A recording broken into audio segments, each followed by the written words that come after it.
사랑하는 성도 여러분, 오늘 우리는 신앙의 여정에서 가장 중요한 질문 중 하나를 마주하게 될 것입니다. 무엇이 우리의 영혼을 진정으로 살게 하고 변화시키며 성장하게 하는가? 지식만으로 충분할까요? 아니면 그 이상의 무언가가 필요한 것일까요? 이 귀한 나눔을 시작하기에 앞서 하나님의 은혜가 더 널리 퍼져나갈 수 있도록 구독과 좋아요로 함께해 주시면 감사하겠습니다. 여러분의 작은 동참이 누군가에게는 큰 위로와 희망이 될 수 있습니다. 이 영상을 들으시는 모든 분들의 삶에 하나님의 평강이 가득하기를 축복합니다. 오늘 우리는 사도 바울이 빌립보 교회에 보낸 편지 그 한 장의 말씀을 통해 이 깊은 질문에 대한 답을 찾아가고자 합니다. 잠시 시간을 내어 성경을 펴시고 빌립보서 한 장 3절부터 8절까지의 말씀을 함께 묵상해 보겠습니다. 내가 너희를 생각할 때마다 나의 하나님께 감사하며 간구할 때마다 너희 무리를 위하여 기쁨으로 항상 간구함은 너희가 첫날부터 이제까지 복음을 위한 일에 참여하고 있기 때문이라. 너희 안에서 착한 일을 시작하신 이가 그리스도 예수의 날까지 이루실 줄을 우리는 확신하노라. 내가 너희 무리를 위하여 이와 같이 생각하는 것이 마땅하니 이는 너희가 내 마음에 있으며 나의 매임과 복음을 변명함과 확정함에 너희가 다 나와 함께 은혜에 참여한 자가 됨이라. 내가 예수 그리스도의 심장으로 너희 무리를 얼마나 사모하는지 하나님이 내 증인이시니라. 여러분, 이 구절들에서 무엇이 느껴지십니까? 단순한 안부 인사를 넘어 가슴 깊은 곳에서부터 흘러나오는 뜨거운 무언가가 느껴지지 않으신가요? 바울은 빌립보 성도들을 향한 자신의 마음을 이야기하며 거룩한 감정, 거룩한 애정이 무엇인지를 우리에게 보여주고 있습니다. 오늘날 우리는 성경 지식을 쌓고 정확한 교리를 배우는 것을 매우 중요하게 생각합니다. 물론 이것은 신앙의 뼈대를 세우는데 필수적입니다. 그러나 만약 우리의 사역과 신앙생활에 거룩한 감정이 빠져 있다면 어떻게 될까요? 마음이 담기지 않은 성경 해석은 영혼을 변화시키는 살아있는 선포로 이어질 수 없습니다. 성경은 단순한 문자들의 집합이 아닙니다. 그 안에는 우리를 향한 하나님의 마음, 그분의 뜨거운 사랑과 긍휼, 때로는 아픔과 안타까움이 녹아 있습니다. 성경은 하나님의 감정이 담긴 살아있는 말씀입니다. 오래전 제가 아는 한 지적인 부부가 있었습니다. 그들은 약 10년간 한 목사님의 사역 아래에서 매우 헌신적으로 교회를 섬겼습니다. 그 목사님은 성경에 해박했고 논리 정연하게 말씀을 가르쳤습니다. 그러나 그 목사님이 교회를 떠난 후 부부는 지난 10년을 돌아보며 이런 결론을 내렸다고 합니다. 우리는 지식적으로는 잘 가르침을 받았지만 영적으로는 굶주려 있었습니다. 잘 가르침을 받았지만 굶주렸다. 이 말은 우리에게 큰 울림을 줍니다. 왜 이런 일이 일어났을까요? 아마도 그 사역의 초점이 사람들의 지성을 채우는 데만 맞춰져 있었기 때문일 것입니다. 사람은 단순히 지식만으로 살아가는 존재가 아닙니다. 우리에게는 마음이 있고 감정이 있습니다. 하나님의 말씀이 우리의 지성뿐만 아니라 우리의 가장 깊은 마음, 즉 감정을 터치할 때 우리는 비로소 영적인 양식을 공급받고 변화될 수 있습니다. 그렇다면 이 거룩한 감정이란 구체적으로 무엇을 의미할까요? 바울은 8절에서 놀라운 표현을 사용합니다. 내가 예수 그리스도의 심장으로 너희 무리를 얼마나 사모하는지. 이것은 단순히 바울 개인의 감정이 아닙니다.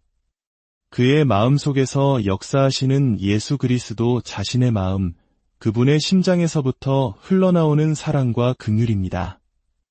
우리가 흔히 말하는 한국인의 정의라는 개념과도 비슷해 보이지만 그것을 훨씬 뛰어넘는 바로 그리스도의 심장에서 흘러나오는 신적인 사랑입니다. 이 마음은 우리 스스로 만들어낼 수 있는 것이 아닙니다. 우리가 주님과 깊이 연합하고 성령님께서 우리 안에 그리스도의 마음을 빚어주실 때 비로소 싹트는 것입니다.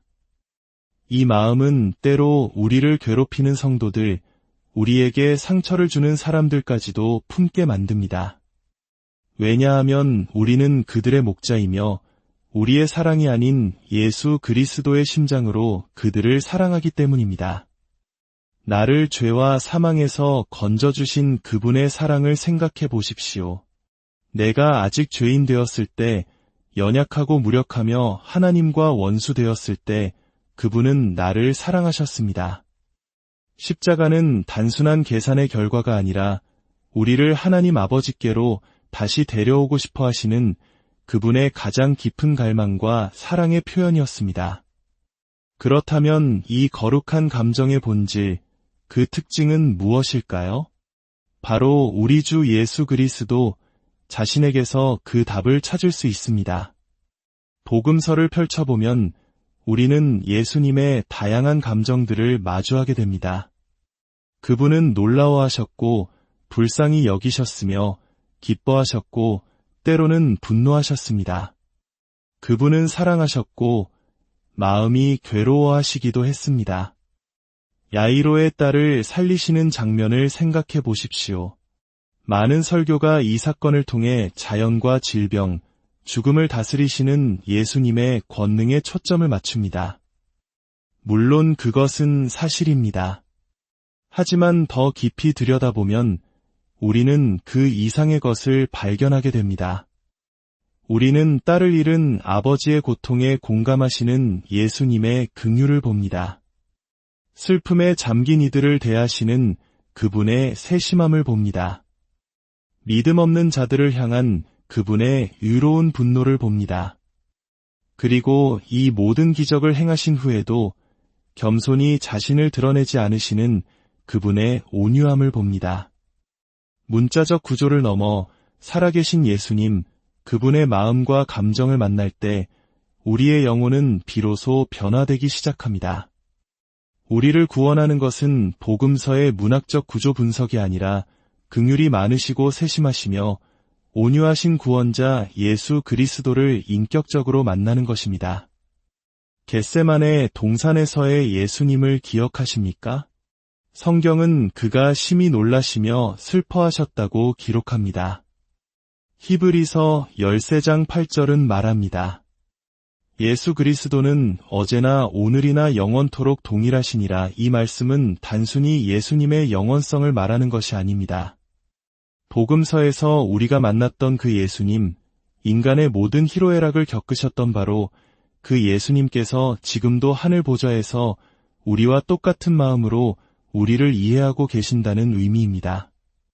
그분은 우리의 연약함을 체휼하시는 대제사장이십니다.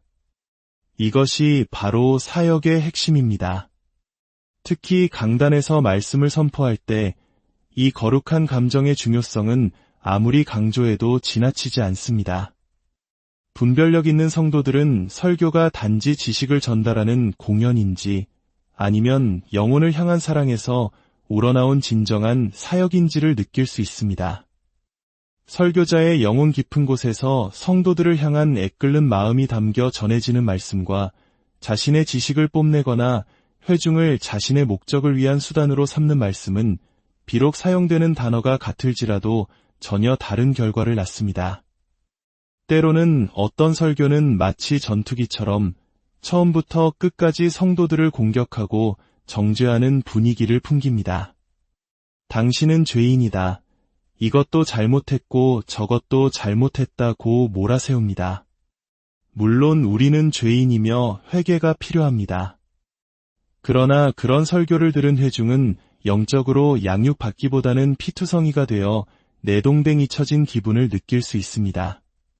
그들은 예수님께서 우리 죄에 관심을 가지시는 유일한 이유가 그 죄를 없애주시기 위함이며 우리를 품에 안으시길 원하신다는 복음의 핵심을 듣지 못합니다. 진정한 설교는 사람들을 억누르는 것이 아니라 그들을 일으켜 세워 예수 그리스도의 영광을 보여주는 것입니다. 그리스도의 자비와 은혜, 그분의 아름다우심과 사랑을 높이 들어 보일 때 성령님께서는 그 영광스러운 예수님을 보게 된 영혼들을 부드럽게 이끄시고 그들 스스로 주님을 신뢰하게 만드십니다. 자, 그렇다면 마지막으로 우리는 어떻게 이 거룩한 감정을 우리 안에 키워나갈 수 있을까요? 마르틴 루터는 신학자가 되는 3가지 길을 말했습니다. 바로 기도, 묵상, 그리고 실현입니다. 첫째, 우리는 기도해야 합니다. 주님, 제 안에 예수 그리스도의 심장을 주시옵소서. 당신의 양들을, 그리고 아직 우리 밖에 있는 잃어버린 영혼들을 그리스도의 마음으로 사랑하게 하옵소서. 제 마음을 주님의 긍휼로 채워주소서 라고 간절히 구해야 합니다. 둘째, 우리는 묵상해야 합니다. 특히 복음서에 나타난 예수님을 깊이 묵상해야 합니다. 교리서 속의 예수님이 아니라 실제로 웃고 우시며 사람들과 함께 먹고 마시며 그들의 아픔에 함께 아파하셨던 인격적인 예수님을 만나야 합니다. 복음서의 페이지를 넘어 살아 움직이시는 그분을 알아갈 때 그분의 마음이 우리에게 스며들게 됩니다. 셋째, 우리는 실현을 통해 이 마음을 배우게 됩니다.